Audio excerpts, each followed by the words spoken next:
Welcome back to another Life Lessons with the Laceys. Today we are going to talk about how to build a balanced budget. It's very exciting. This is mostly for you about to be graduates and new grads. You're graduating, it's awesome, you're ready to be a grown-up and you want to get out there on your own. But in your hurry, you can make some mistakes. And it can be really exciting when you get your first real paycheck. You know, you're working 40 hours a week and you have some real money getting into your bank account, and that can be really exciting. But it goes fast, and so the decisions that you make early on, you can get yourself into some tricky spots if you are not careful right at the very beginning. So we're going to have a couple of key points today, but the key point number one that I really want you to focus on is there are going to be a lot of things that are out of your control. You cannot control how much heat and electricity are going to cost, although you can control how much you consume of it. But there are some things, some real tangible things that you can focus on. So I want you to really focus on controlling everything that you can, because there's going to be some things that are just kind of hard lines that you're stuck with. Gas, right now it's cheap. I can remember paying almost $4 a gallon not very many years ago. See, those things you're going to have to put gas in your car to get to work. Yep. So we're going to start with the two line items that are going to be the biggest chunk of your budget.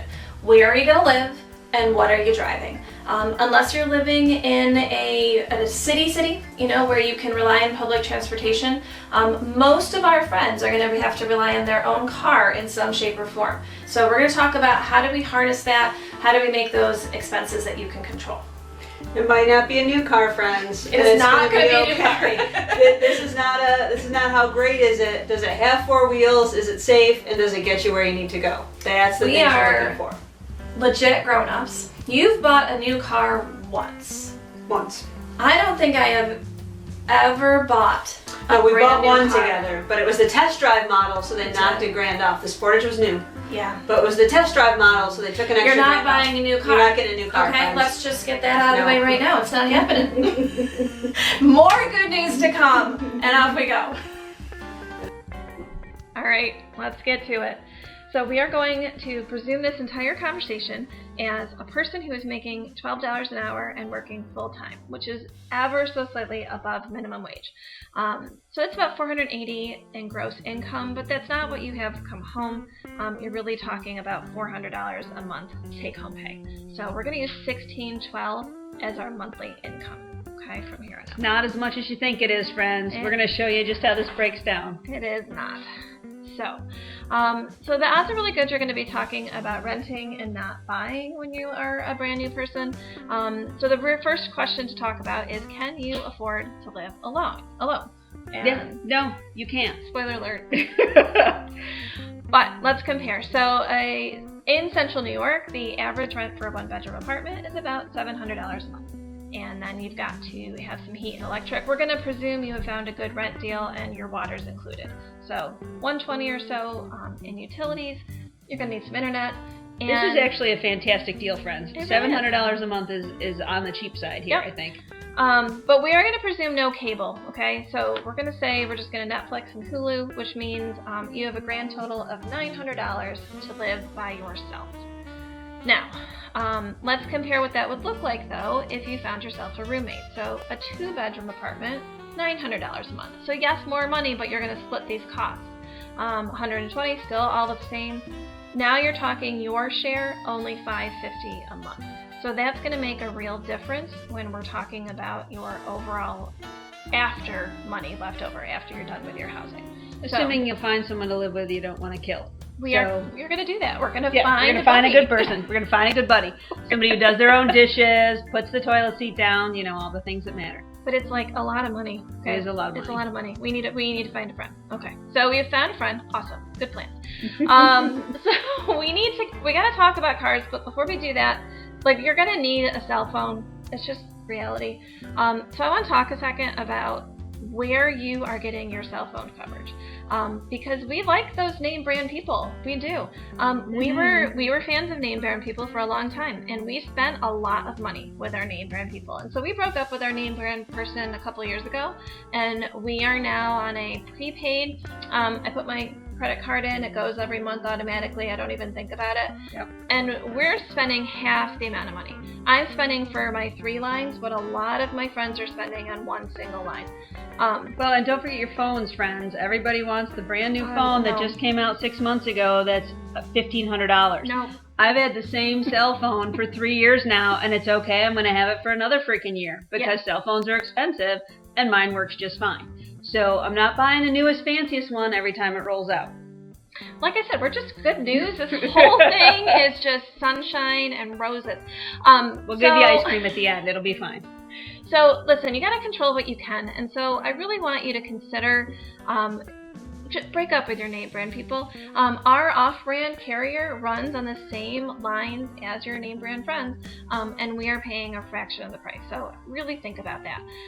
And yeah, you cannot be buying a brand new whatever. You can't lump in a new phone every time one comes out. You're gonna go buy a straight outright $150 phone. It's not fancy. It's gonna get you to the internet. You can text. It'll be fine. Mm-hmm. You'll have more money someday. It's gonna be okay. Now, so let's get to, we got to get a car. So unless you are watching this from an urban city where there is awesome public transportation, that's amazing, great, go buy a Metro card and save have your an money. Awesome day. The rest of us are going to need some wheels. So we're going to run kind of middle of the road. Absolute best case scenario, you were lucky to be born a young woman and your insurance is cheaper. It's really, sorry, guys. You know, I'm sorry, but for the guys, like, you're getting kind of screwed on this. I'm sorry about that.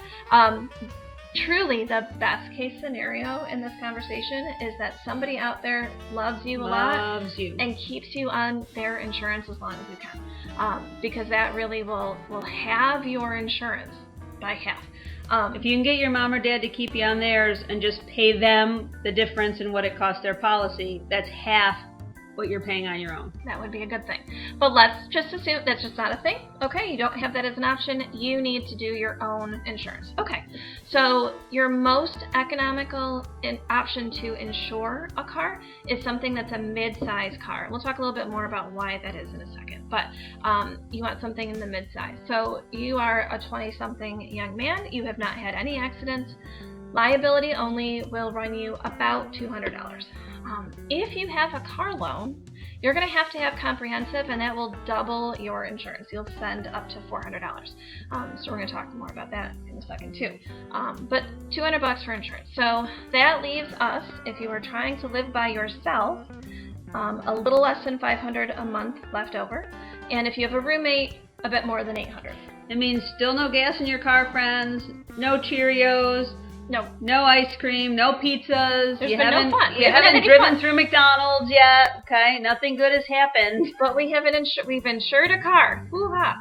So, but you're like, no, I really need to buy a new car. Okay, like, we do not think that is a good idea. Sure. We think it's a horrible idea. Yeah, it's a horrible idea. You need to find a friend who can fix an old car for you that is safe and runs well. And then you need to buy that super cheap. But if you're going to flaunt in the face of our advice, here we go. Let's go buy a car. So here are some things. So your insurance is based on how likely you are to hurt someone else and how likely you are to be hurt. And that is why little itty-bitty cars are more expensive to insure. You're going to get crushed. Big, ginormous trucks are more expensive to get You're insured. going to crush someone else. So, and if you've had an accident, then you are proven to not be such a great driver. So these are the things that you want to avoid. So you want something in a mid-size. At best, and just trust me on this, I've run the numbers. If you need to see them, I will do it with you later. You are talking something between $12,000 and $15,000. An interest rate for you right now is going to be between 6 and 8%. You don't have a ton of credit just yet. That's really credit about score is low. You're not going to get lower, friends. Yeah, it's about as good as you're going to get. Which means that you're talking somewhere between $250 and $300 a month for a car payment on a 5-year loan. On a car that's already old, peeps. Yeah, so realistically, when we look at that budget and what's on the market, you are looking at cars that are mostly 5 years old. Occasionally, you might find something 3, but you're talking 3 to 5 year old cars that now you're putting a 5-year loan on. This is a horrible idea. You'll be lucky if the car lasts as long as you have left to pay on it. You're going to be paying on a car that is coming up on its 10th birthday. That's not a great plan. But okay, you are not listening to us and you're doing it anyway. Great. You have a $250 month payment. Good, that's awesome, great deal. So if you're trying to live by yourself, that's leaving you $227 left a month. Or you have a roommate, $577. You still need to put gas in this car. No, but wait, you haven't insured it yet. So that's true, yeah. So you got yourself a car loan, which means the bank says, no, you have to have comprehensive insurance. If you get in an accident, the bank is not really concerned with you. They want their money back for this car that they've just rented you. That is so now you have to add another $200 for your comprehensive insurance, which means if you are trying to do that, have a car payment and a car insure by yourself and live by yourself, you have $27 a month left to your name. So you're going to push this brand new car you just paid for to work. Well, it's going to sit in your driveway. You're just going to look at it. You're going to work it from home and admire it in your driveway. Maybe get a full-size car and you can live in it. And live on ramen. Yeah. Now you're doing a little better if you have a roommate. You still have $370 left. But you have done nothing, okay? You have no groceries. You have no gas. You have no fun. Nothing is broken. You haven't fixed anything. This is a problem. So $27 a month, that is not a sustainable moment. And to be really frank, even $377 for an entire month's worth of expenses is really tricky in this day economy. Like, is it possible? I suppose maybe, but it's hit a pothole and need a new tire. Yeah, it's not going to take but a second for that to be a problem. So we're going to go back. We're going to presume that you started off and you're like, you know what, those Laceys, they're smart. We're going to listen to them. And you have found a great apartment. And you got a great deal in it, and you have an awesome roommate. And you went and you saved your money, and you found a nice, sturdy car, and you just bought it outright. So you do not have a car payment. And you have lower car insurance. So now you have some fun. You've got about $800 left over a month. Like, that's pretty reasonable. $200 a week to eat and have some gas and maybe have a pizza once in a while. That's pretty cool. This is assuming you're not trying to take online classes on the side that you're paying for on top of everything else. No, let's just keep it simple. It's going to be fine. Okay, it's going to be fine. So this slide, this is how I organize our personal finances. What's one of the things that can be really tricky when you are first kind of setting up your budget is often you are not paid in the same frequency that your bills go out. That is true. You might be being paid every 2 weeks. Maybe you're being paid every week. Maybe most people don't get paid once a month. Usually it's every 2 weeks. And so it can be really, $800 into my bank account. That's exciting. But it's got to go places. All I have to pay is rent this 2 weeks. So I have $400 left. Yay, go me. But you really don't, because you kind of do. But it's going to get ugly the second half of the month. So one of the things that I do for our family is we have one of these. It's longer because we have more things going on. But all of the expenses that we're going to pay in a month are written out so we can keep track of them and we know what's going on. It helps when, things get crazy. It's, maybe back to school season and I've lost track of the mail for a week. I know what things I'm looking for. That's really helpful. And it helps me know what things need to come out of those paychecks at the first half of the month and the second half of the month. And you could organize this. You could do it every week if that's how your budget is making sense. The other thing I want to make sure that you know as a brand new person, you can call any of your companies. You might not be able to adjust your rent per se, but you can definitely call your electric company, call up their customer service line, and ask them to move your due date to a different day in the month.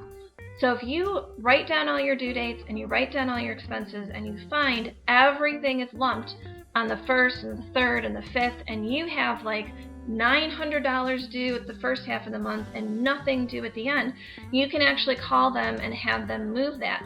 So I've done that in our sample budget. We have our rent due at the first half of the month. That's a big expense. And then I've moved all the other things, my car insurance, the internet, my cell phone, all of those things to the second half of the month so that I'm kind of equitable in what's coming out of my check so that I don't have $1,000 trying to come out the first half of the month and nothing coming out the second half. That's a hard way to balance, and you have to save month to month to be ready for that to go. And if you look, remember the things on the second half of the month, like yes, you need to pay utilities. They want to make sure you pay them, so they'll move it to make it easier. Yep. Most of that other stuff, your phone, your Netflix, your internet, They're consumer services. They want you to purchase them. So if making it easier for you to buy them by moving the date, they are totally on board with that. You just have to call and say, hey, can we do this? And they will do it for you right over the phone. So I'm a big fan of writing things out. I think that it helps keep your world organized, and then you can mark off, especially if you're sharing expenses. You might do this in an apartment with your roommate. You can have this posted and you just know who has paid what and when. I think that is useful. So I hope that this has been a little helpful in showing and organizing how to put your finances together. Well, that was really fun. Welcome to the life lessons. We know how to have a good time here in the Lacey house. Yes, we do. Always a good time. And so I don't know what fun we're going to bring to you next time, but you stay tuned for the next fun episode of Life Lessons with the Laceys. We told you not to be in a hurry to be a grown-up. We meant it. We'll talk to you soon. Bye.